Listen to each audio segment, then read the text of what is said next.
Up next, we have Janie McDonough. Hailing from Whitefish Bay, Wisconsin, Janie is a senior in the college studying English and Spanish. Throughout her time at Georgetown, Janie has had the opportunity to participate in a number of organizations on campus. Since her freshman year, she has served as a cantor at Dahlgren Chapel and a blue and gray tour guide. She has also been an intern at the Georgetown University Alumni and Student Federal Credit Union since her freshman year, most recently as the Vice President of Member Service. This past year, she served as co-chair of the Baker Scholars Program, a program that gives liberal arts students an outside of the classroom business education. Finally, Janie is the current president of GAP and has served on the GAP board since her freshman year. Now that her thesis is finished, you can find Janie on the front lawn with a good book, at the tombs with her friends, or on a run to the monuments. After graduation, she will move to New York City to work at Credit Suisse as an investment banking analyst in the Retail and Consumer Products Group. Please welcome one of my best friends at Georgetown, Janie McDonough.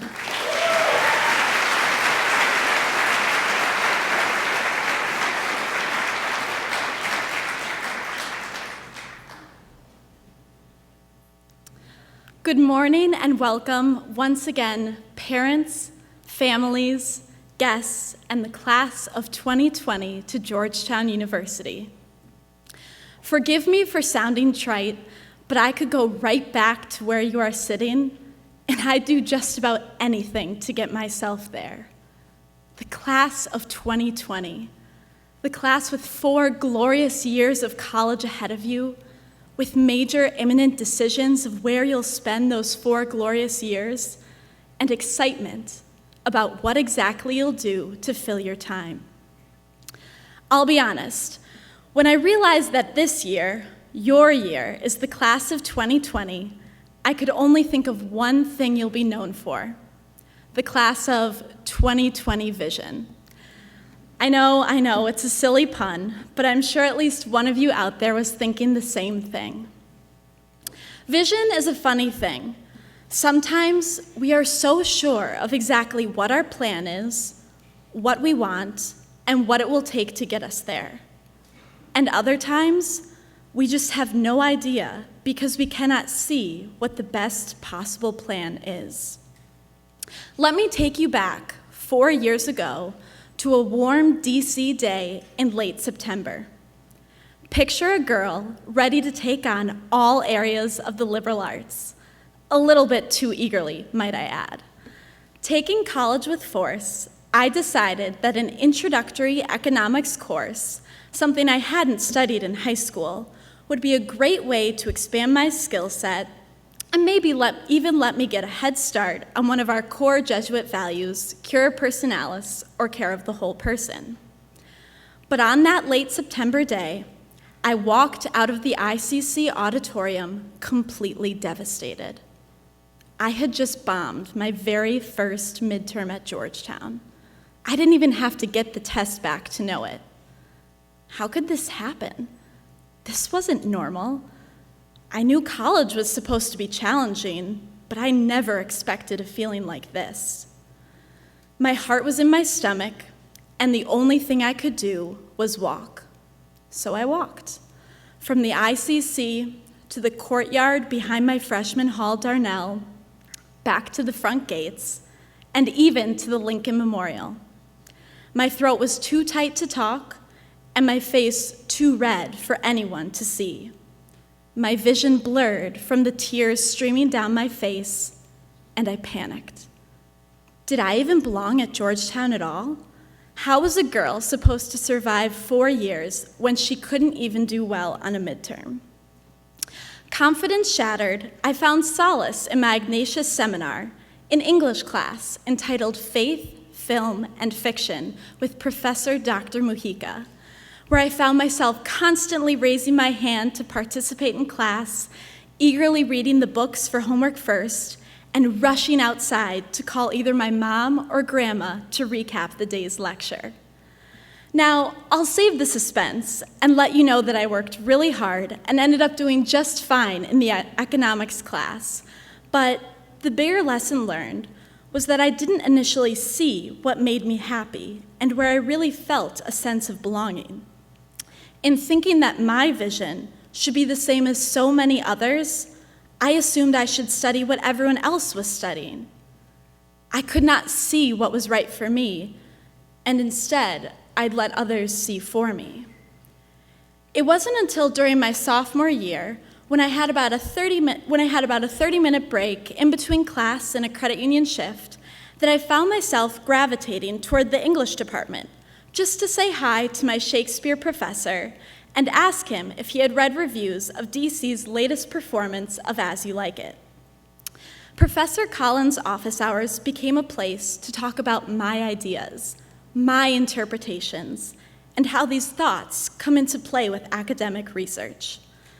Upon leaving the English department that day, all of a sudden, my eyes widened.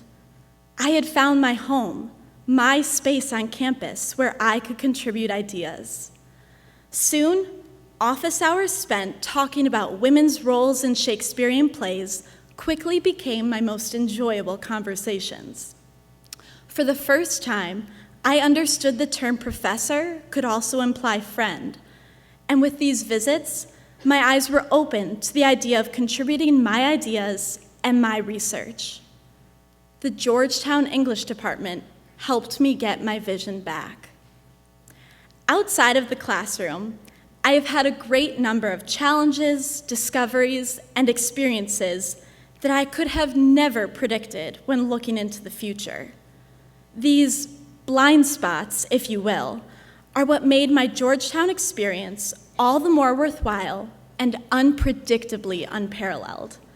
For example, how could I have known that on my way home from our library just about 3 weeks ago, I would get a glimpse of one of Georgetown's finest graduates, Bradley Cooper, dining in the famous 1789 restaurant?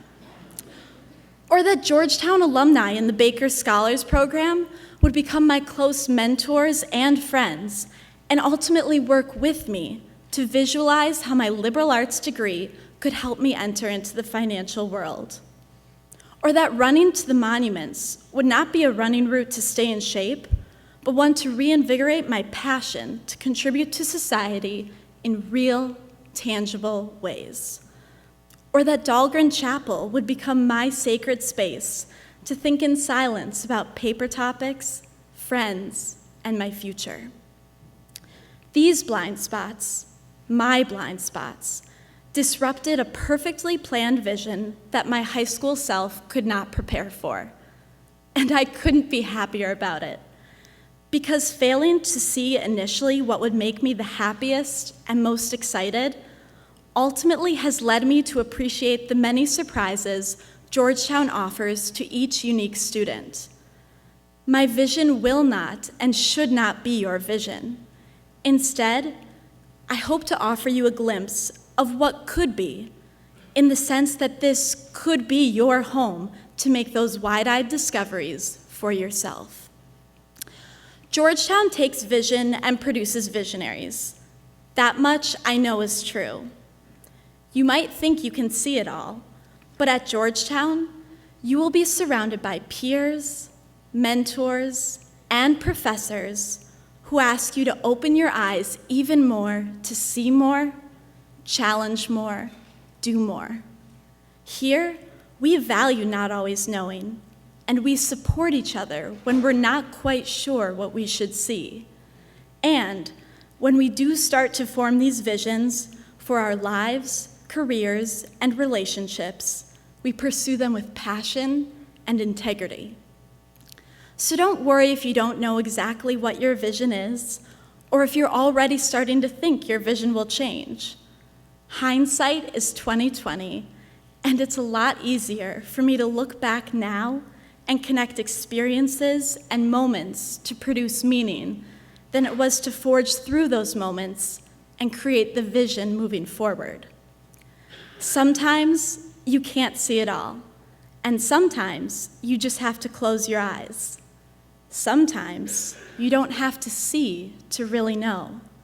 So don't worry if you can't attend every event today, or if you can't perfectly recreate Healy's beauty in your mind after just one short day, or if you worry you're not seeing something you'll want to see. Because Georgetown surpasses any sort of physical vision.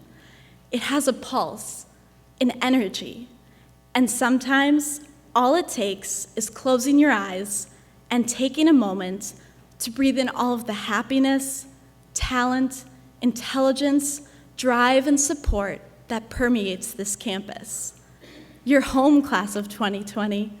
Open your eyes to look around today and take it all in, then close your eyes and just feel it. Congratulations and Hoya Saxa.